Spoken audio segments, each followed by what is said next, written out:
Hey everybody, Pastor JJ coming to you with a little pastor's moment. Recently I've been reflecting on the story of Job, specifically Job's friends. And so now if you're not familiar with the story, in the Bible there's a book called Job, and it's about this guy. And he's a good guy. He starts out with lots of stuff. He's got lots of camels and donkeys in the Middle East and lots of children, and everything's going well for him. But then in chapter 1, everything goes sour really quickly. A bunch of it, like his donkeys and his camels, get carried off by thieves. I think his sheep get consumed by fire from heaven, and then his children, all his kids, are hanging out eating together, and they're having a meal together when this great wind comes in and blows the house down and flattens it, and he loses all his children, and then there's this big fire, and he loses everything. And that's the first chapter of the book.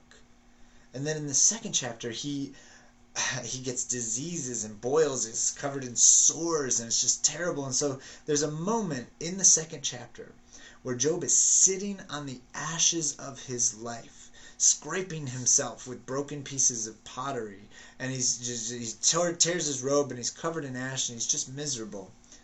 And that's when his friends show up. At the end of chapter 2, he has 3 friends who all show up. Now, in the beginning, these friends had it right. They see their friend. They don't even recognize him. They look at Job and they weep for him. They're so heartbroken at everything that's gone wrong for him. They weep with him. They tear the robes. They take the dust and they throw it on their heads, and they sit with him in mourning for 7 days and 7 nights. They just sit with him in silence. And then they ruin it by opening up their mouth. I mean, it's crazy. They sit with him, and then they kind of like turn to him, and they kind of have this moment of like, well, what did you do that made God mad at you?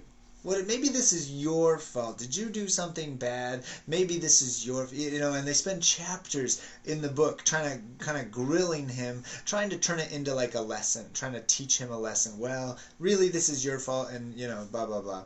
They become terrible friends. And I guess what I'm noticing in our society, in our culture, is that we have become a nation of Job's friends. Like that's what we do in society. When someone is struggling or someone is suffering, especially if they're not in our tribe, if they're on the other side, we just kind of look at them and we want to give them a lesson. We want to tell them, I told you so, or well, it's your fault, or what did you do?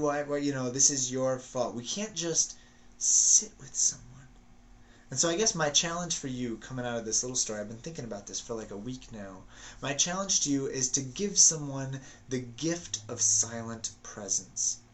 When you see a friend who is struggling and suffering and going through something terrible, don't come in with your I told you so, and don't come in with a, well, if you had done this differently, or if you had done, that's not what we need in those moments of suffering.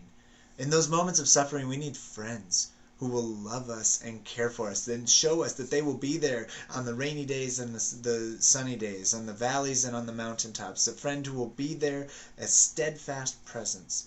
Because that's the way God is there for us. Right? He's with us on every day, good and bad. He is with us. And so we can be that to our friends. And so my challenge to you is to give your friends the gift of silent presence.